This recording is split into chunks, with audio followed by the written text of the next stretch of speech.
Morning. And welcome to our first meeting of the Testing Task Force. I'm Dr. Carrie Wright, State Superintendent of Schools, and I'll be introducing the members of the task force shortly. I wanted to start with some opening remarks, the first of which is all of the meetings of the task force are going to be live streamed. So when you speak, I'm asking you to please speak, pull the mic close to you. We do the same thing with our board members. Because it's difficult if anybody's watching it at their home or wherever they are to hear if you're not speaking loud like I am, or directly into a speaker. I'll pull it closer. So that's the first thing. One of the things that I want to say when we before we get started is that the goals of this task force have remained the same as the day that we decided to form this task force. So the goals of the task force have not changed, and we're going to be going over that with you just shortly. But the biggest thing we've been hearing is around testing, and so the idea behind the task force is to examine the number, the quality, and the types of testing that we currently have in place, and then try and figure out if there are ways that we can address any of the concerns while maintaining the progress, obviously, that Mississippi has seen in recent years. It's also helpful for us to remember the purpose of assessments, and they are simply to measure progress toward expectations in a grade or a course, and that's really the purpose of an assessment. So all the results, I know you that are sitting around the table as teachers, principals, superintendents, parents, are used to inform you about how students are doing in comparison to other children, how students are doing in comparison to the expectations and the standards that are set for that grade or that course. We also at MDE review the data on these assessments and take the results very seriously, and it goes strictly. A lot of people think, well, we look at it just for accountability purposes, but that is not the case. MDE takes these assessments and then looks at the results because we, as you know, design a tremendous amount of professional development for our teachers. And so the assessment results are really used to drive not only what we provide in terms of professional development, but also what we look at in terms of school improvement. We've got to make sure that the strategies and the policies that we're recommending to the state board all work toward educators not only improving their practice, but students being able to reach their highest potential. And I think students are at the center, as you well know, and anybody that's heard me speak knows how strongly I feel about that. Students are at the center of everything that we do, every decision that we make. And it is their interest that we need to keep at heart. And when I go over the goals, I'm going to say a little bit more about that. When we submitted our ESSA plan to the federal government, as all states were required to do, we met all those requirements, and we recently received approval of our ESSA plan. And as you know, inside our plan are not only our statewide assessments, but also the accountability model, our long-range goals, and our school improvement plan. And I think now more than ever with ESSA, the focus is on student performance, and not just all student performance, but subgroups of students' performance. This is a lot different than it was under NCLB, and the expectations have been raised under ESSA for us to really look at this data in a disaggregated way, which Mississippi hasn't done traditionally. You know, over the past 2 years, superintendents that are sitting here and teachers are sitting here know that we did release those data in disaggregated form so that you would have an idea of which students were performing well and which students were not, and then those students that needed to be addressed.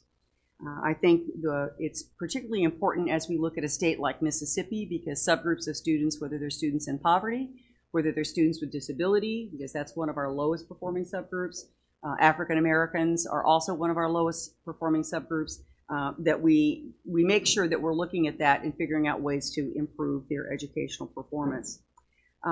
We need to make sure that our assessments are providing every student an opportunity to show teachers, show parents what they know and what they're struggling with.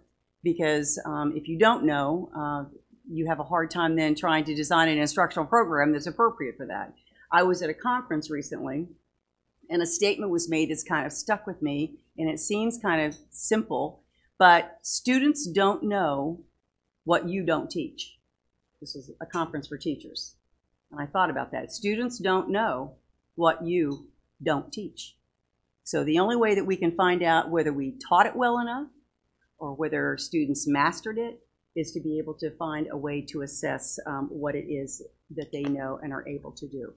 So with that, I'm going to kick off this task force, and I'm going to be sitting in the audience because you've got three very able-bodied people that are going to be co-chairing this task force. You've got Rachel Cantor from Mississippi First. You've got Dr. Tim Martin, who is the superintendent in Clinton, and you've got Dr. Benita Coleman, who is the superintendent in Ocean Springs. So that being said, we start everything that we do at this department with what is our vision, because I think that has got to be first and foremost. What is our vision? What is our mission as a state where education is concerned?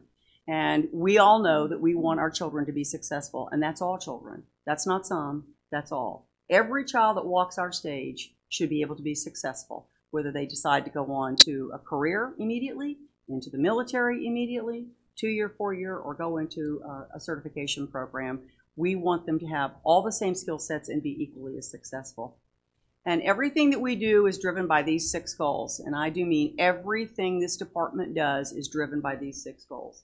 And one thing I'm going to draw your attention to, in every one of those goals, you will either see the word all or every. So we're not excluding any subgroup of children at all. We expect this for all children. We expect all children to be proficient and showing growth. We expect all children to be able to graduate high school, college, and career ready. We want every child to have access to a high-quality early childhood program. We want all schools to have effective teachers and leaders. Just kicked off the teacher leadership meeting at 8 o'clock this morning. There's a whole initiative on teacher leadership. We're real excited about that. We want everybody that comes into contact with data to use it effectively to improve student outcomes, whether that's a parent, whether that's a teacher, a principal, or a superintendent. And last but certainly not least, we expect every school and district to be rated C or higher. We're getting really close. Right now, we've got about a 70% rate, which is the highest it's ever been, of our districts and our schools that are rated C or higher. So I want to, these are our goals. These have been the goals.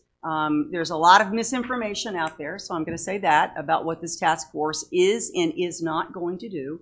So here's what it is charged with doing, is making sure, as I said earlier, we're going to take a look at the types of tests that are being administered, the quality, the amount of tests that are being administered, not only those that the students take at the state level, but also those that students take at the district level. Then we want to take a look at all that data, and we want to make recommendations on ways to ensure that testing is streamlined, but also measures the learning goals that have been designed by Mississippi teachers. And last but not least, certainly to recommend best practices for student testing on the state and on the district level. So these 3 goals are going to guide our work. I'm also going to say to you, we also have a link on our website where all of the PowerPoints will be placed, the minutes will be placed, any resources that you look at will be placed. That's going to be on our website. So don't feel like you've got to take pictures of everything that's on the screen. If you want to, be my guest, but it will be posted. It will be posted a little bit later. So here's what we're going to do today. We're going to provide you an overview to kind of bring you up to speed of why we are where we are today. We're going to talk about our standards, the alignment of our assessments, and the results. An overview of the currently required assessments, and I think that's going to be very important as you do your work, to know what is required, not only by the federal government, but what is required by state law and what is required by MDE or state board policy, because those are 3 distinctly different sets of requirements. And then to talk about possibly developing a survey and setting our meeting schedule. So I want to introduce the members of our committee. Senator Tolleson could not be here today. He is the Senate Ed Chair. But he will be attending our meetings. I want to welcome Representative Richard Bennett, who is our House Ed Chair, and I'm glad that he can be here. We appreciate that. Mr. Buddy Bailey is a member of our board, and so we felt that would be important too. Sean Suggs is also a member on this committee, but he could not be here today. Christina Pollard from Forest County. Very good. Rachel Cantor, I've introduced. Dr. Tim Martin, I've introduced. Dr. Carter from Meridian, is she here? I haven't seen her come in. Dr. Coleman, I introduced. Dr. Eddie Pizant from Starkville-Tibaha, Superintendent. Dr. Jennifer Wilson, Superintendent from Greenwood. Dr. Robin Killebrew, is Robin here? Very good, all right. And she is our Milken educator, and I was pleased to be down there to see her awarded that last year. Dr. Howard Savage, the Administrator of the Year from Mendenhall. Very good. Quitman High School. Quitman High School. Okay, then we'll correct that. Thank you. Dr. Jessica Broom. I just met her the other night at Millsaps. She did an amazing presentation. She's our Administrator of the Year from Pearl High School. Whitney Drury, 2018 Teacher of the Year from Lafayette. Luke Daniels was invited. I don't see Luke here. He was our 2017 Teacher of the Year. Laura Rance Evans, our 2016 Parent of the Year. Let's see her here. Kelly Riley, we all know, Executive Director of Mississippi Association of Educators. Representative Randy Boyd from, let's see him here either. Stephen Hampton, Research and Accountability Director from Lamar. Crystal Cormack, Chair of our Mississippi Charter Authorizer Board. Happy to serve with her. Dr. Jay Smith, retired Long Beach Superintendent. And ex officio members will be Dr. Benton, you'll see her as the CAO, Dr. Vanderford, Chief of Accountability. Dr. Hovanitz had a horrific experience with trying to get out of Minnesota. So after delay, so she's hopefully she's going to be able to call in. And Dr. Joyce Helmick, I'm sorry, skipped right over Joyce. I'm sorry, Joyce, didn't mean to do that. And Dr. Domaleski is going to be ex officio. Dr. Domaleski, for those of you that know, is the chair of our technical advisory committee for the state, but he also happens to be the associate director for the Center for Assessment. Rebecca Staples is going to represent, she's not here, she's going to represent the Lieutenant Governor's office, and TJ Taylor is representing our Speaker of the House. So here's some, oh, I'm so sorry, I didn't see their names up there. Will the students introduce themselves? I apologize. Want to start over here? Yes, sir. Okay, very good.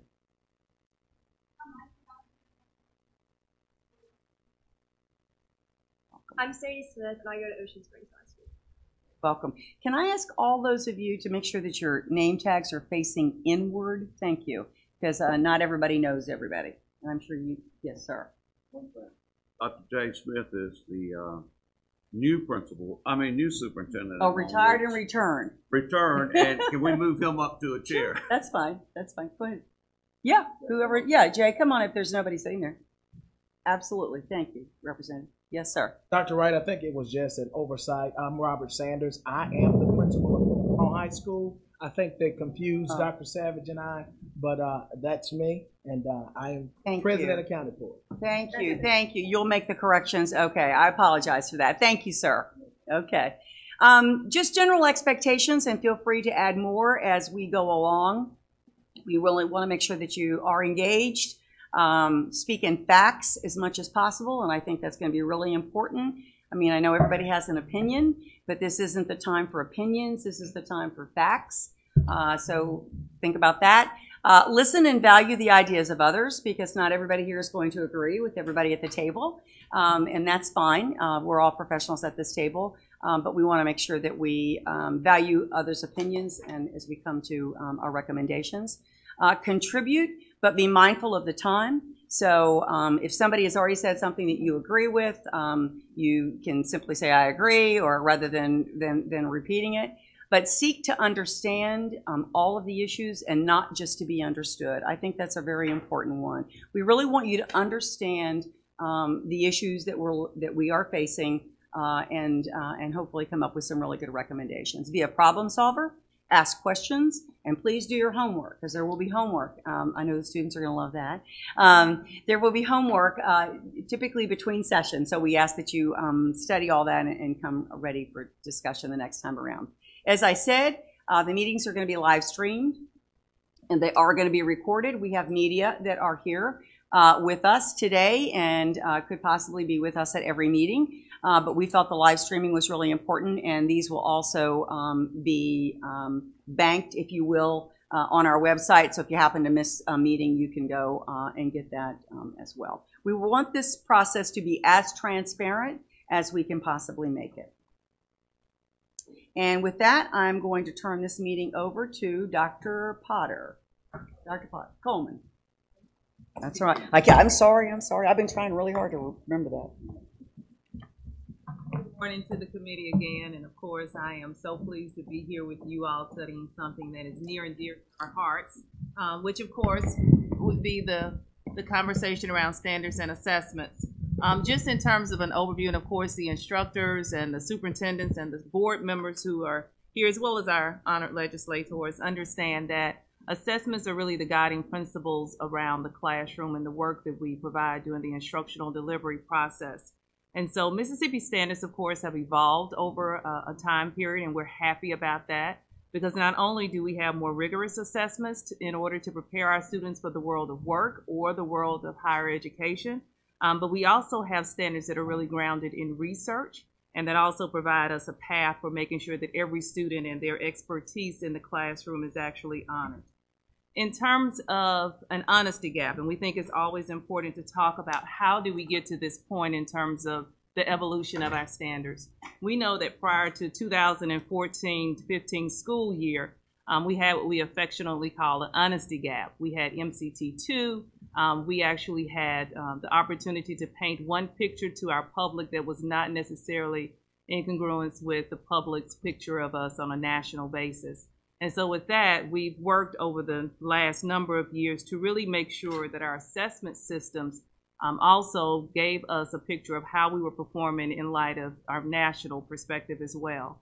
And so when you look at the difference between our NAEP, our National Assessment of Educational Progress, which is the national platform, our NAEP assessment results, and the MCT2, you would see that there was a tremendous discrepancy in terms of proficiency. Now you will see we have narrowed that gap by having more rigorous assessments that are also better aligned to what our children will be expected to perform on NAEP.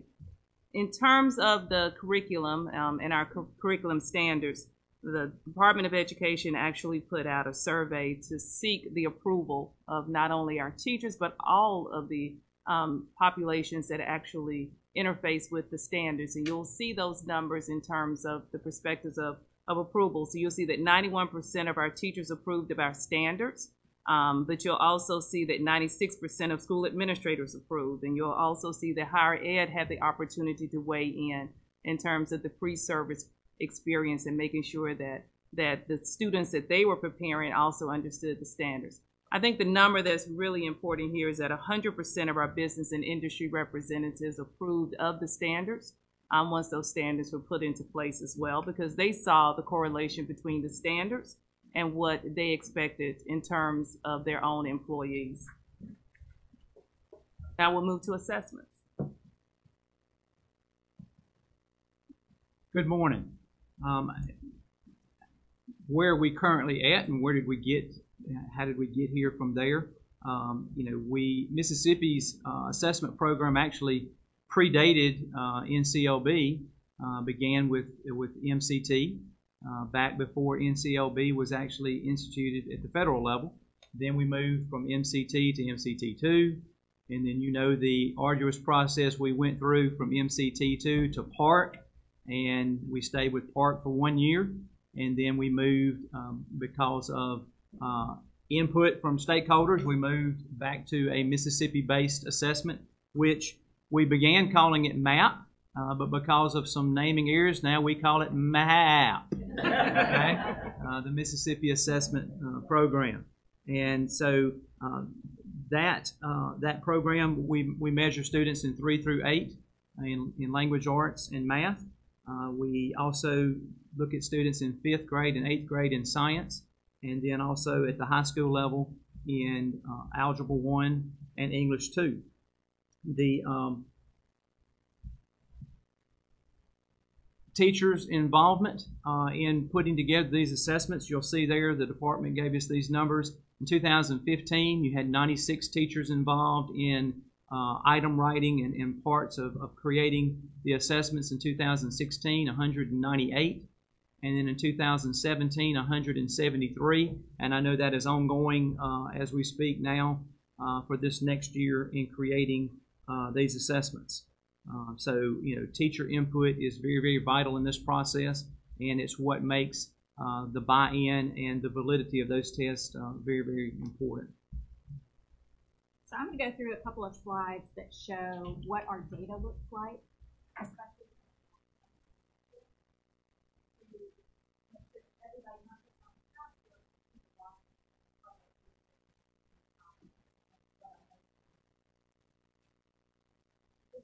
of Mississippi actually improved a lot in the last 10 years in particular, and in the last 5 years as well. And we have multiple data points to show that the picture is improving. And whenever you're looking at data, multiple data points is always what you want to see. You want to see multiple indicators that things are trending in the right direction. As you all know, we have a state law that requires that all third graders take a reading test and that they must pass at a minimum level of reading proficiency in order to be promoted to the fourth grade. The pass rate on that assessment, and the assessment has changed, but the pass rate on the assessment has increased since the test was first administered in 2015. As you know, when the test was first administered, we were using the MCAS. We are now moving to using MAP, or a portion of the MAP test for third grade reading as that benchmark. But in 2015, we had, or in 2016, we had 87% of third graders pass the reading test on the first try. You can see now in 2018, this past year, 93.2% passed on the first try. That is a jump from the get-go. It's also increasing for students in some of our most vulnerable populations. So there was a 17 percentage point increase for students with disabilities from 2016 to 2017, just over 1 year. Again, those are things we want to see. We want to see data improving not just for all students, but for particular subgroups as well. In addition to our third grade reading data moving up, we're also seeing that our state assessment data is increasing. So English language arts and mathematics proficiency rates have also increased since 2015. Now the assessment has also changed since 2015 because we did have 3 assessments in 3 years. But now we're stable around the MAP, and the so we've had that assessment multiple years. You see that in mathematics, you can see the growth of 10 percentage points from 2015 to 2017. In English language arts, the growth is not as dramatic, but it has been trending upwards, 32% to 35%. We saw all student subgroups except students with disabilities had proficiency increases in ELA, but all students in math and all subgroups in math did see proficiency increases. This is data on our graduation rate. You can see that light blue line is showing the national average graduation rate. These are cohort graduation rates, so it's all the students who graduated in 4 years, who started as freshmen 4 years ago. You can see that there has been a fairly dramatic increase of Mississippi's graduation rate from 74.5% in 2014 to 83%. That's almost a 10 percentage point jump in the last 4 years. The graduation rate for all subgroups has increased over that time period, including students with disabilities. That graduation rate increased from 27.5% to 34.7%. These are all data that we see on the state level. All of our state indicators are trending upward. You can also see here that Mississippi's graduation rate is narrowing the gap between the national average and our Mississippi graduation rate, which is also something we want to see. We don't just want to see it go up. We want to see ourselves close that gap between where we are and where the rest of the country is. The other big data point that we have to look at to see whether or not data is improving is the NAEP. And for those of you that are listening to it in the public, the NAEP, the National Assessment for Education Progress, people often call it the nation's report card. It is our only source of data that is comparable on a statewide level nationally. All states take choose their own state assessments, which means that we cannot use state assessment data to compare ourselves nationally. In recent years, we are seeing states use the same assessments, but certainly not all states use the same one. So NAEP is really our only data source. That's why NAEP is so important. It also kind of sets the national standard for what quality means in terms of quality standards. And over the last 20 years, we have seen trending upward on NAEP nationally as well as in Mississippi. But in the 2017 NAEP, we saw something really special, which is that Mississippi is continuing to improve even as the nation's improvement is slowing down. So Mississippi students maintained the progress on NAEP that they had made from 2015 to 2017. Our 8th grade reading performance significantly increased. Mississippi is tied with Washington State for greatest gains in 8th grade reading at 4.4 points. Overall, lower performing students remained flat or showed slight improvement, and top performing students scored higher. Mississippi students are growing at a faster pace than the nation. Because Mississippi is behind the nation, it's not enough, again, for us to improve. We have to be improving at a faster pace than the nation to catch up. And the 2017 NAEP data was special in that it showed that we are, in fact, doing that, which is the first time in a long time we've been able to see a trend of that happening, which is pretty important and says that we're doing, in the state, teachers and students are doing some really great work these days on improving performance for all kids. From over the last 10 years, we've been second in the nation for gains in 4th grade reading, 4th in the nation for gains in 4th grade math, 7th in the nation for gains in 8th grade math, and 12th in the nation for gains in 8th grade reading. All of these data points show, again, that teachers and students are doing some great work in classrooms to make our data trend upwards.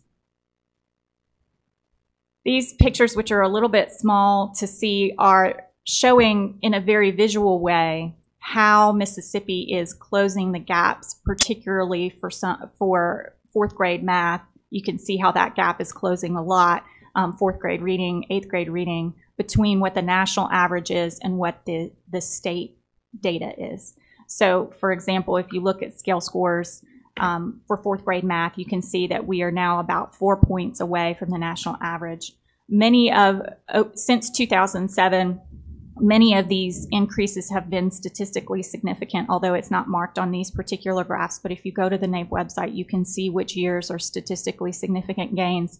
But certainly over the last 10 years, there has been a statistically significant gain from where we started and where we are now in all of these categories. We are improving, and that has a lot to do with raising our standards, raising our expectations, and teachers really meeting that challenge in the classroom. So what tests are required? So we get to the crux of the matter.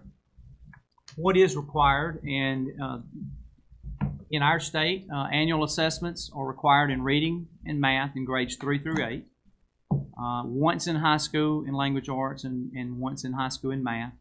Science assessments are required once in elementary, once in middle school, and once in high school. That is all from the federal government. We'll see a slide in just a second to show you that in greater detail.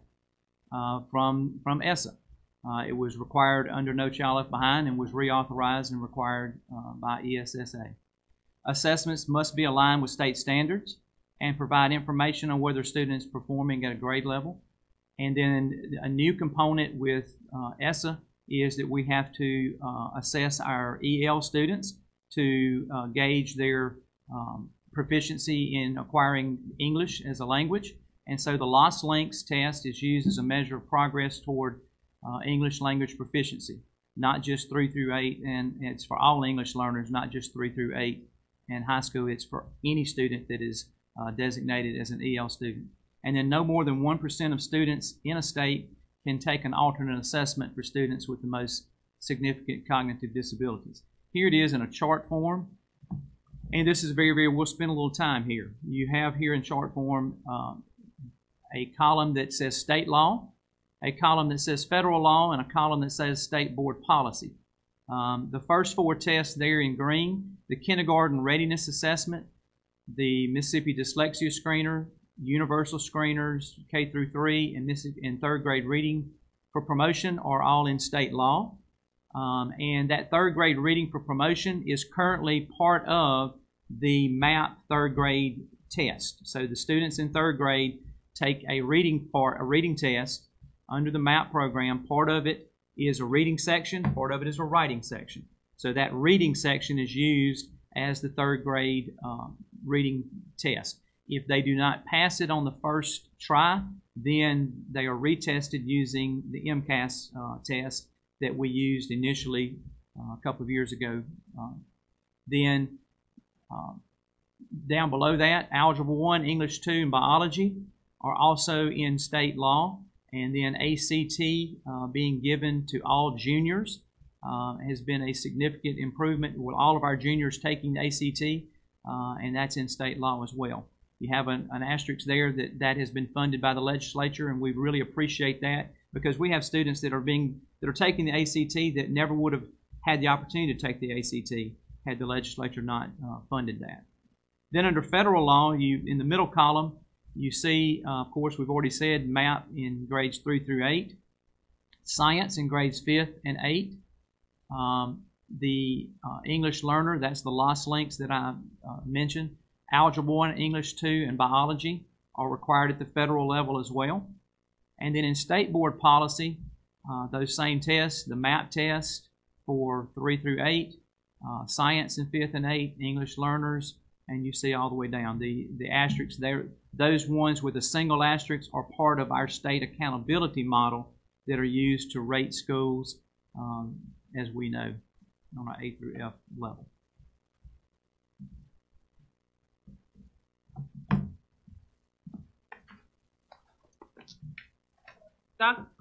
As Dr. Wright mentioned earlier in terms of the goals for the task force, we just want to put a pin here to remind us as we go through the next set of information that this is really about not only determining the types and the quality of our assessments at the state and the district level, but also the decisions that are being made by state as well as district leaders in terms of the assessments that our students take and why those assessments are being given, for what instructional purpose.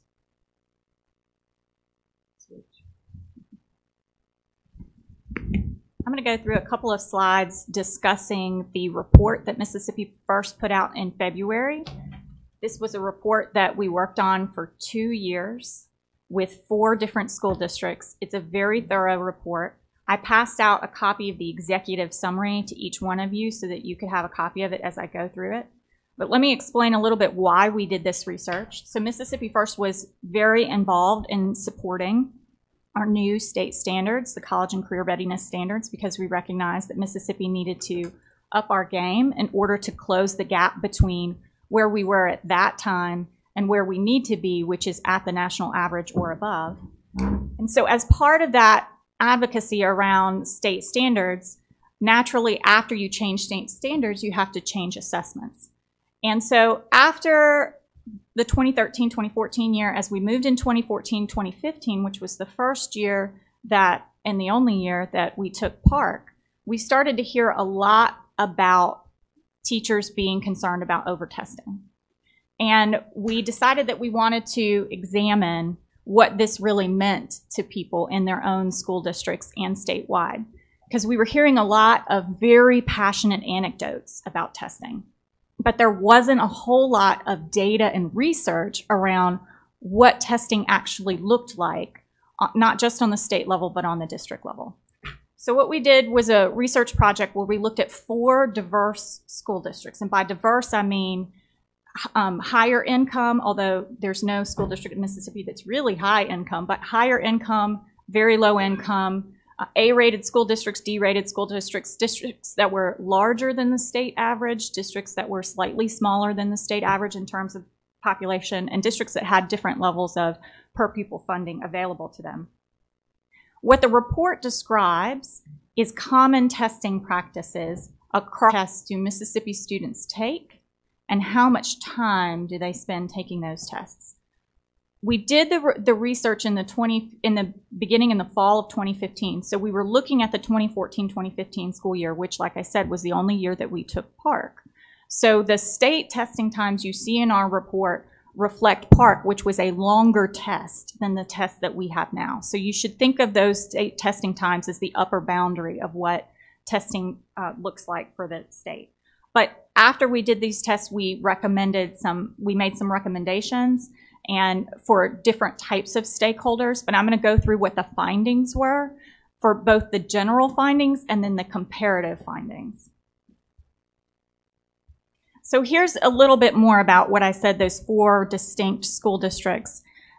You can see it probably better on the handout. We gave them made-up names. We promised them anonymity so that they could be honest with us about what their testing practices were. The methodology looked at not just asked them to fill out a survey about what tests they were given, but we actually did focus groups with teachers in elementary, middle, and high school in every school district. And we looked at what technology they had available to them, talking to their technology person. And we often had back and forth between school districts about their testing until we had really nailed it down. That's why it took so long, because for each school district, we created a mini report just for them so that they could see what their data looked like. But here I've put interesting. The first is that students spend an average of less than 1% of a 180-day year taking state tests. Now, I want to clarify what this means. We looked at test completion hours, meaning how long it takes you when you sit down and you start to take a test to when you're finished. That does not mean that we looked at things like test prep. We looked at time wasted because you're sitting in a classroom waiting to take a test, but you're not taking a test. This is actually looking at test completion hours. And that was less than 1% of a 180-day year taking state tests. Now, it varied from grade level to grade level, where some grade levels were slightly more than 1% and some grade levels were slightly less. But on average, K through 12, it's about 1% of an 180-day year. Students in our sample took more district tests than state tests. So the number of district tests they were taking, and these are standardized tests. It does not include the test that the teacher gives you. That is a chapter test the teacher makes at the end of a chapter, but a standardized test that the district or the state is making every student in a grade take. Students took more district tests than state tests, but in some districts, they were spending less time on district testing than they were on state testing. And that's because those district tests were shorter, even though they were more frequent. But there were some districts where, because of the frequency of district testing, even though those tests were shorter, they were spending a lot more time on district testing than state testing. The third point, which is really, really important, especially for lay people, is that test completion hours do not reflect all of the time that schools devote to standardized testing. So even though they're only spending less than 1% of a 180-day year taking state tests, that doesn't mean that's all the time that they're spending preparing for state tests, organizing logistics for state tests. That's just the completion hours. So in addition to completion hours for both state tests and district tests, there are all these other activities that schools spend time on that add to the amount of time that they're devoting to standardized testing. That's really important.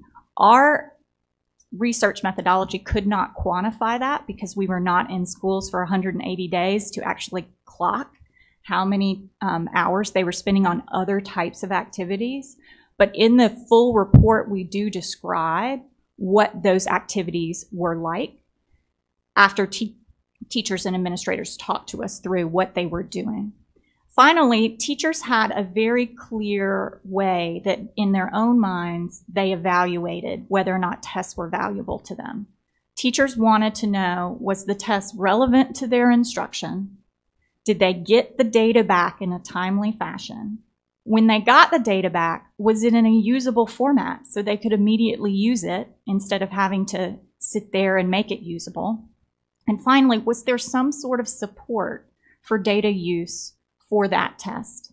Those were the 4 things they were looking for in a testing program. Depending on the district and depending on the assessment, those 4 things may or may not have existed for them. And so if a teacher was being asked to administer a test that they did not find relevant, they didn't get the data back in a timely fashion, it wasn't very useful when they got it back, and then they had no help in trying to look at that data, they had no interest in that assessment. And that was very consistent across teachers across our 4 districts, regardless of the type of test. Some of our these are all 5 of our comparative findings. We found dramatic differences between school districts and what their local district testing practices were. For example, in the Hillside School District, if you were a 5th grader, you only took 6 hours of standardized testing in addition to your state tests. But if you were in the Sunset School District and you were a 5th grader, you took 50 hours of standardized tests in addition to your state tests. That's a dramatic difference. And that was completely the decision of the district.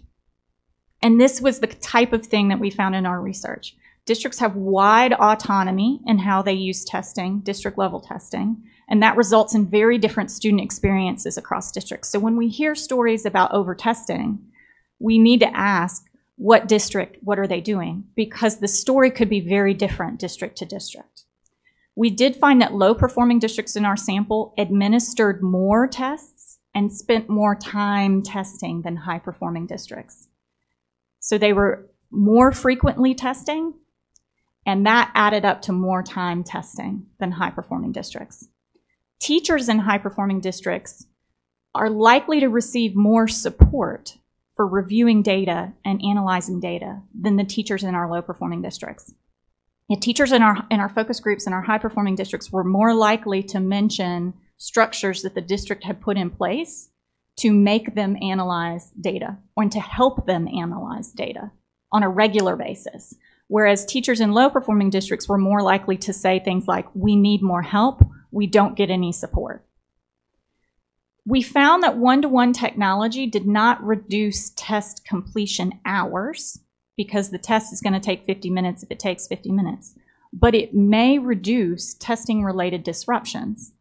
So if you can give a 50-minute test all at once and everybody's finished, that's going to take a lot less time overall to your school than if you have to rotate kids through one computer lab. You've got 400 kids and you've got 25 computers. It's going to take you longer to administer.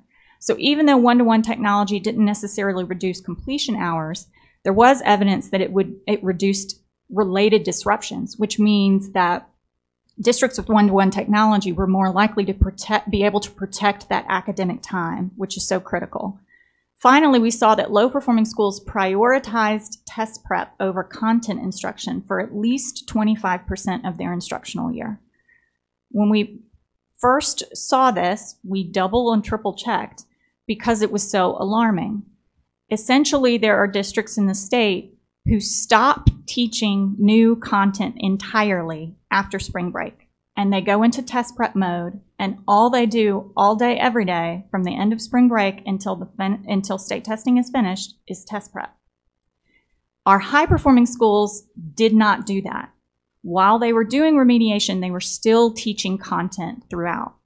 But our low-performing schools, not only were they spending more time on testing in the 3-9 weeks leading up to spring break, after spring break, they were spending all of their time on test prep. And that meant that they were sacrificing a lot of valuable instructional time where they could have been teaching content. And we know that content instruction is research says it is so much more valuable to student performance than test prep. Test prep does not equal higher performance the way that rigorous content instruction does. So that was a pretty alarming finding. Yes? What evidence is that based on? I mean, how did y'all determine that? So we actually, when we did our teacher focus groups and we asked them about, as part of our methodology, and we were asking them about, what happens in the run-up to testing, they consistently said in every single low-performing school district and all the focus groups, we are told to stop teaching content.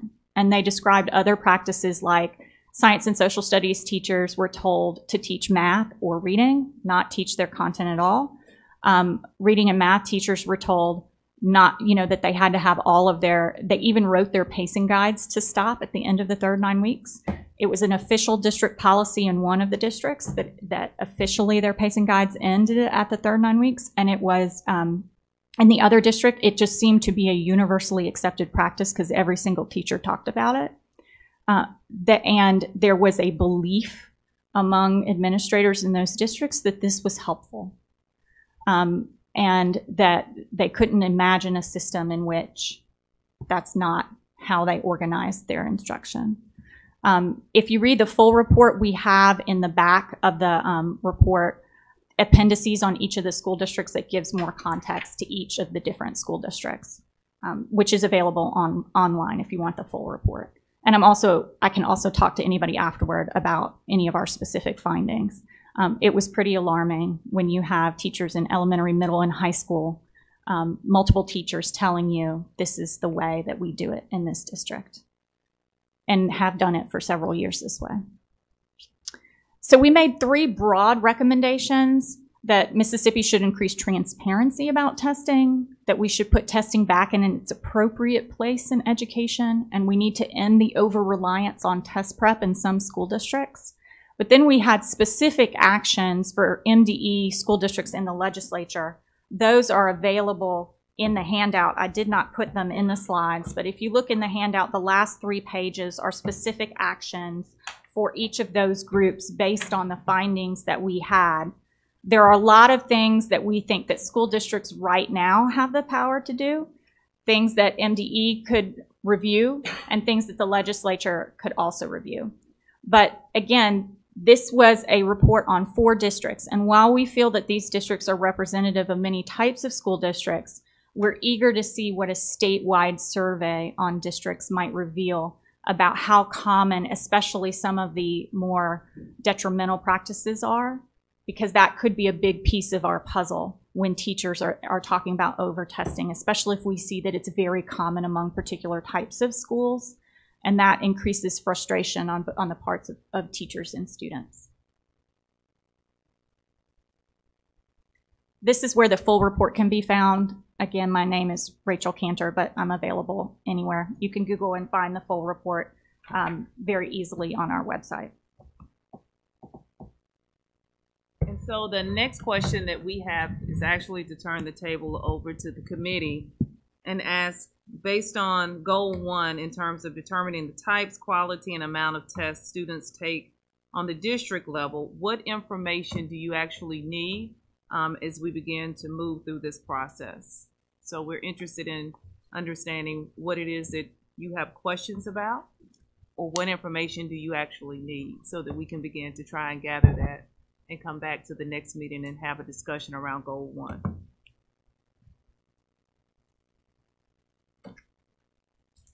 Not everyone at one time.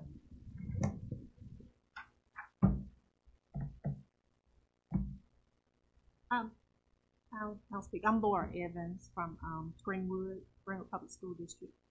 And as a parent, I would like to see how the testing has impacted the state test board. And I don't know if we can look back or forward, or any districts showed where they changed their methodology or what they did in test prep or in preparation for the state test in one way or the other that might show how the children, how it impacted their scores for the students. My children I've got twins that are 16, going into their junior year. So, but I'd like to see how it impacts even, third grade reading scores on the. From the and I want to clarify, the question is, how has district testing specifically impacted that district's or any district's state testing? Those that do. Okay. Yes, ma'am.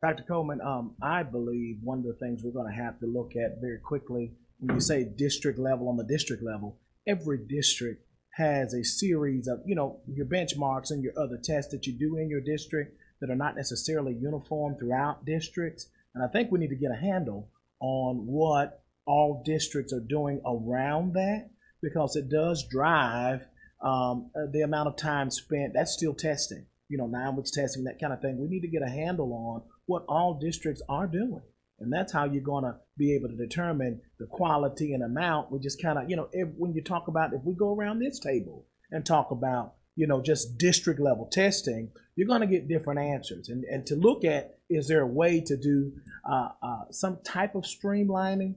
At least start the conversation about that, because it is going to be different. And of course, local LEAs have an opportunity to say, we're going to do this here and we're going to do that there. But we have to, first of all, begin with saying, what are all of the districts doing? You got to get an idea of what that is, because I saw in the slide earlier, we saw what the state and the feds and state policy requires, but a lot of districts go above and beyond that with testing that's specific to that district that must happen and is almost as important as the state testing for them. So we need to really deal with that. Are you concerned at all with knowing the name of those assessments, or you just want to know the type? You want to know they give a benchmark, they give a common assessment, they give a diagnostic, or are you concerned with they give I-Ready, they give NWA, which one, or both? Well, maybe a little bit of both, but definitely what types specifically around, because the type's going to drive the time that goes with it and that kind of thing. So we really got to start drilling down on the types of it. Is it just benchmarking, and then maybe a little bit of what that is? And I think we may be very surprised. I think we have to define, what is an assessment? If you're giving a skills-based diagnostic, that all students, you're just testing fluency, you're testing letter naming, you're testing, okay, is that considered a state test? Is that considered a district test? Or is that something that drives instruction, as opposed to a benchmark that all students take that is judging the curriculum that's being taught? And so you've got varied, and so we really have to be careful when we're going to look at a state-wide assessment of that. What are we talking about? What constitutes an assessment?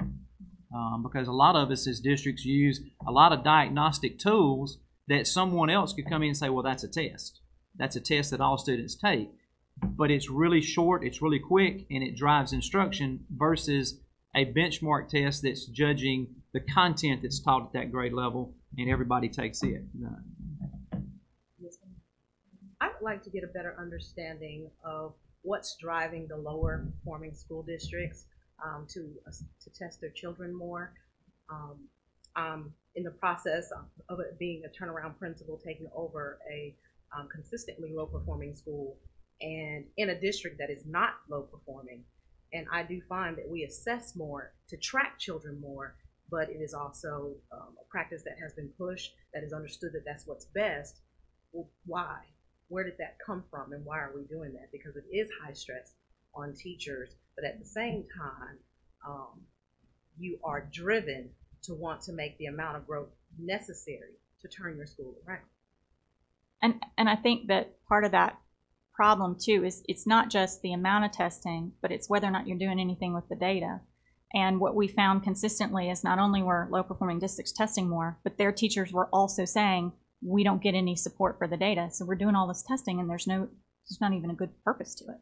Right. I find that interesting as well. And we do spend a lot of time analyzing our data and making shifts and modifications needed in instruction. But being in a district like mine, you have now made me feel a little alarmed about what type of pressures that we're putting on teachers and students in that effort of trying to improve their school.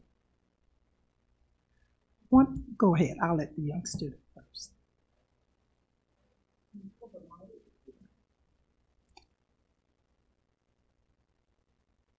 I have something to add to that. Along with them saying it adds stress, in my school we have post-test, pre-test, we have 9 weeks tests, midterms, finals. We still have to study for state tests, and we have to study for like STAR reading and the STAR math, and we had also other tests that go along with that was online.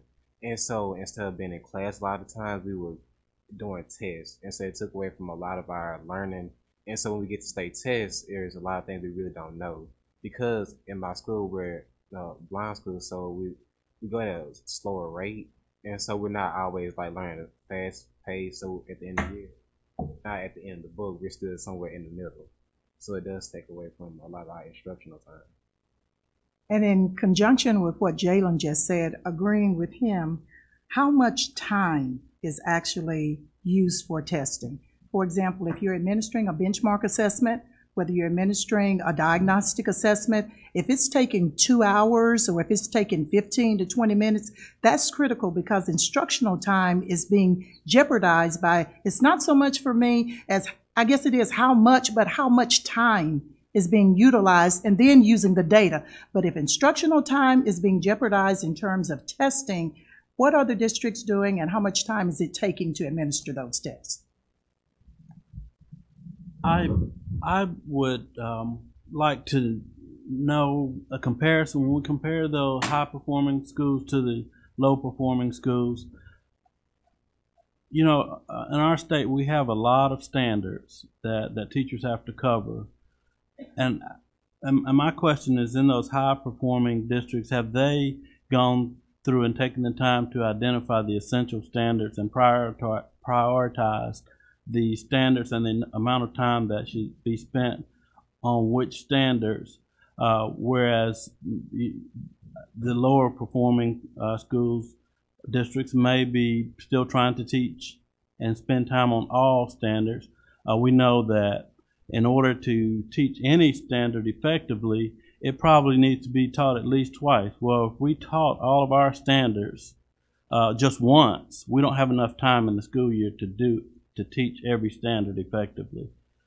So I'd be interested to know, you know, those districts who have taken the time to go through and identify those essential standards, and then I'm not saying ignore any standards, but identify the essential standards and spend the time to go deeper into those standards and as you prepare. That's a pacing guide question around pacing. Rachel, I'd like to know what are the practices among the districts and schools that are experiencing growth among those particular subgroups that we identified at the beginning of the presentation by Dr. Wright that are experiencing growth with those concentrated subgroups.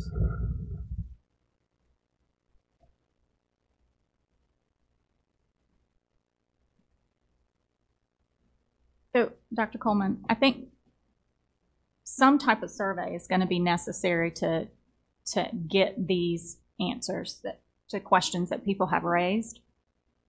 And I think this survey is going to have to be pretty carefully constructed to make sure that the questions yield valid responses.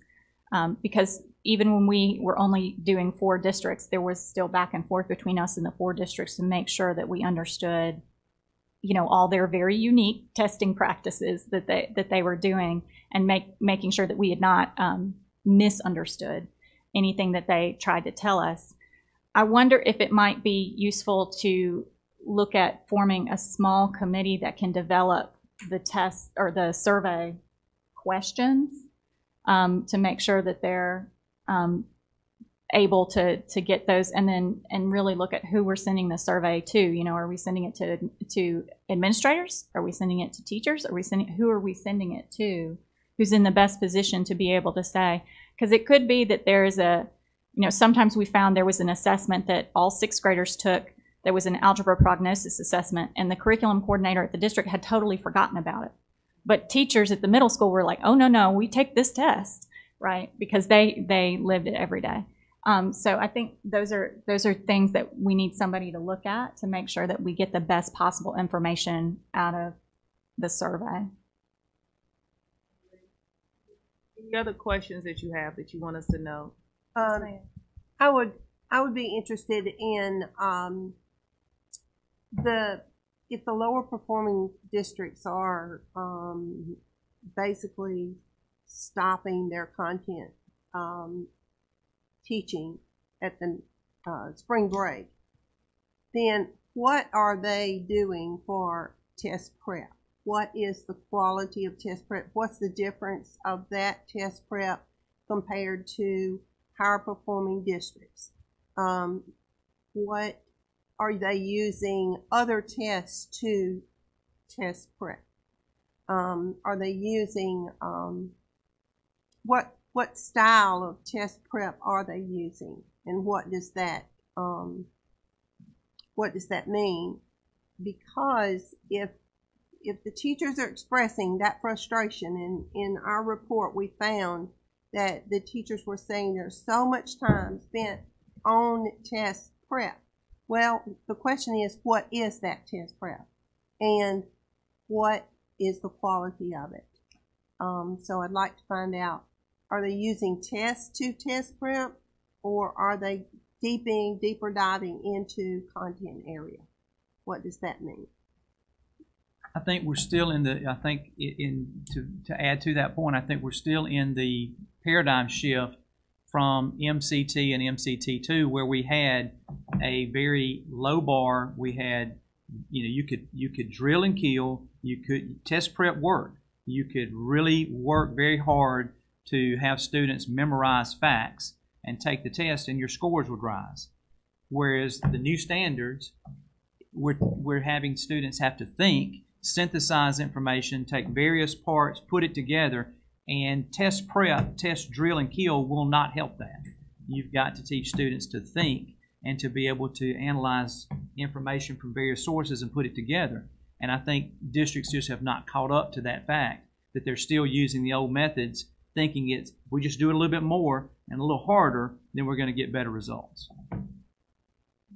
If we're going to be doing a statewide survey of districts, I think from the calls and concerns and emails I get from my members, so much of it is involved with the technology, and I think the survey needs to be as comprehensive as possible. So I do think we would want to include some questions as to the technology resources of a district, because we all know those districts and those schools where the entire school shuts down when testing starts. And I think that is one of the largest contributing factors to the concerns as to the loss of instructional time that we're hearing from throughout the state. Can I ask a follow-up? So is that, you want to know whether or not the school is one-to-one, whether or not they have drop-in labs? I mean, are those the types of questions? I think even down to, we discussed this last week, and I had one of our board members say, even teachers who are not in testing are told not to use technology in the classroom because bandwidth. So I think there are multiple implications that we have to consider.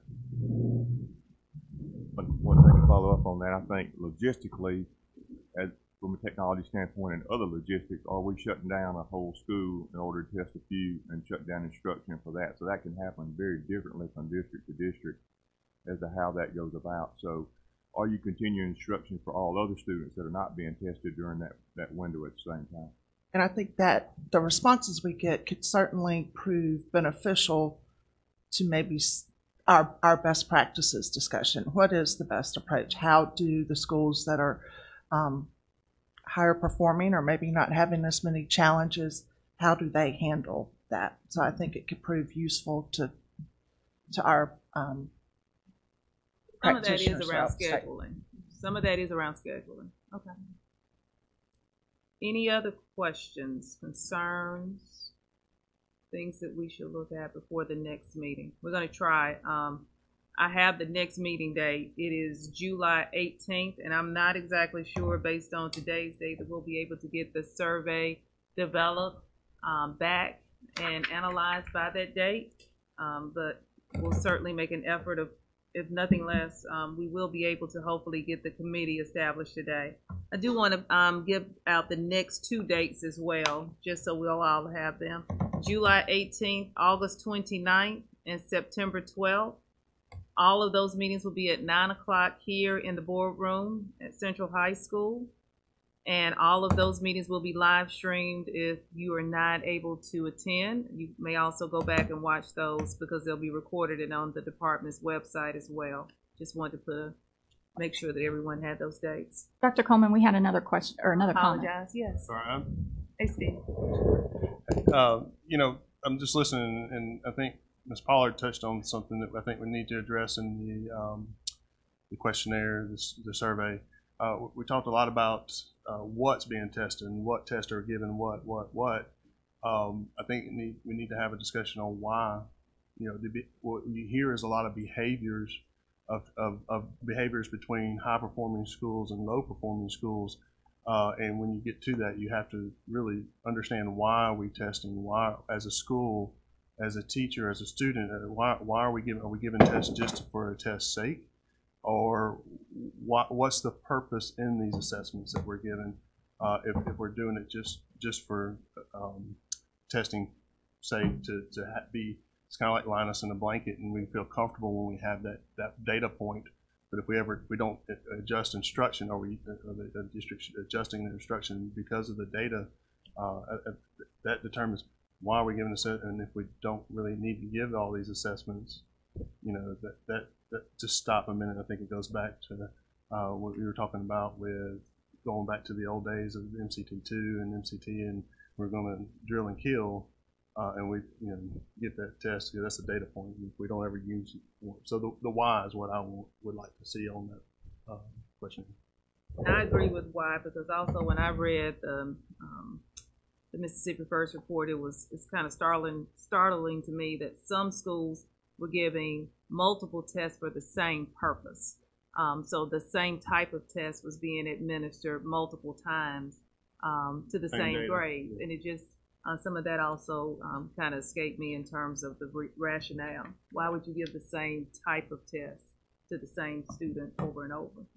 I don't want to put our students on on the spot or anything, but I'd like to hear in your as a student, do you see the purpose in most of the tests that you take? I mean, can you speak to that? Any of the students? I definitely think that tests are important as it holds the teachers accountable to the knowledge that we get.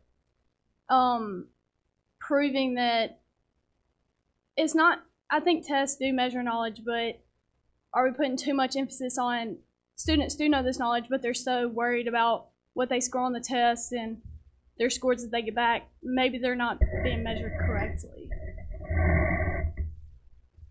I understand the reasoning for testing, but I have a problem with the stress that's put on teachers because they're worried about how their students are going to score. So it's almost like they're teaching to the test instead of teaching necessarily the curriculum that they're supposed to. So for example, my 10th grade year of English, I don't know if you know what T21s are, but I took those every single day for a long time, and I did not receive a single graded essay back.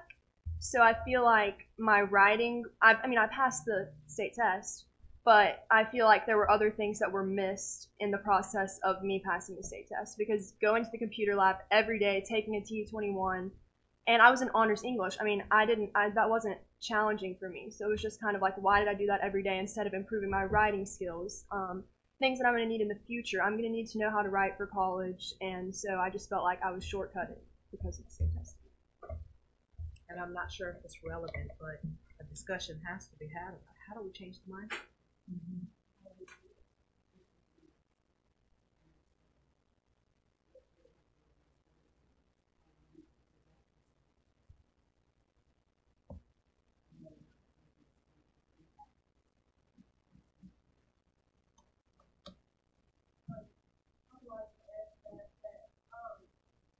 In our survey, in our report that you have, that I've given to you, I would like to emphasize that with the stress that we have heard many teachers across the state express about testing and about and through the students and how they are stressed, that some of our results of our tests could not possibly be that accurate because of the stress level that our students have and the technology problem and the fact that teachers are spending more time test prep rather than that content that is so necessary. And for students who are in Ms. Drury's class, some of the testing that these students who are handicapped are having to take tests, and she said she expresses, and many of the special ed students express, why? Again, back to that question, why? So I really want, think that from hearing so many of the accounts of that from teachers, that we look at what we truly take a time to look at the stress and the issues that are being not dealt with in our schools, with the stress on the teachers and the stress on the students, and how that is affecting the results of our scores and our performance of our students on those tests. I really think that's very, very important to the results that we come to in this study.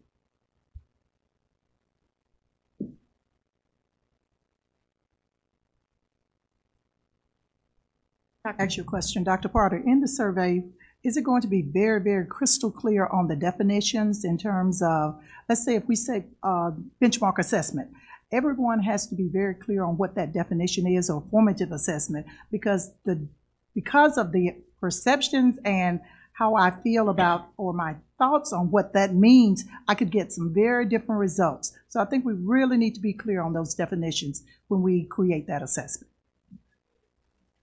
Turn to the psychometricians in the audience and make sure we have a good legend of definitions, and one that will be established in the survey so that individuals will be able to almost correlate what they're providing to students based on what the definition says. So I agree, they need to understand what we mean when we say diagnostic, and what we mean when we say a benchmark, and what we mean when we say a classroom assessment. Sure.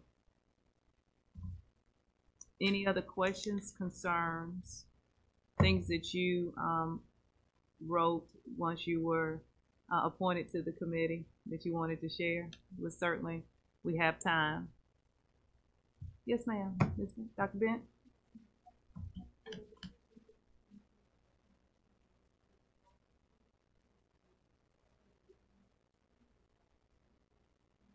Well, I heard that we're going to try and develop a small group to work on the survey, and based on the survey questions, we'll make a determination about who will actually receive the survey for completion.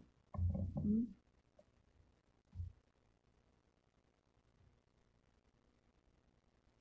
All right. Hearing no other business, Dr. Wright, is there anything you'd like to add before we adjourn?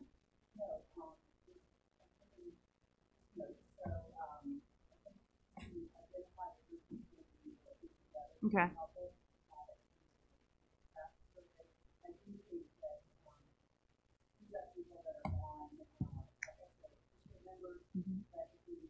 By, Dr. Hogan, would be one, Dr. Davidoski would be another, to make sure to all of your points about clarity and definitions, just so that everybody is making sure that we're pulling out the survey in a very accurate way. Okay, we'll take volunteers before we're voluntold for the survey. I'll volunteer. Rachel? Okay, hold on. Call out names so I can write them if you don't mind. I saw Rachel. Jennifer Wilson. I got Jennifer. No. Robert Sanders.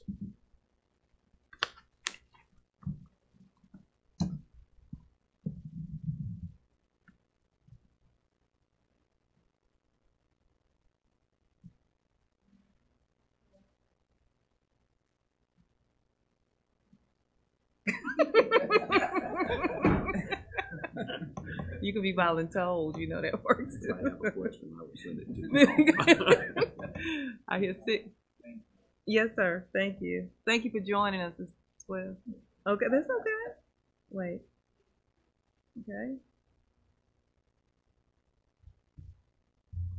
All right, I hear 8. Let me make sure I have them correct. Rachel, Kelly, Jennifer, Robert, Joyce, Laura, Randy, and Whitney. Is that correct? Did I miss anyone? Jalen, okay.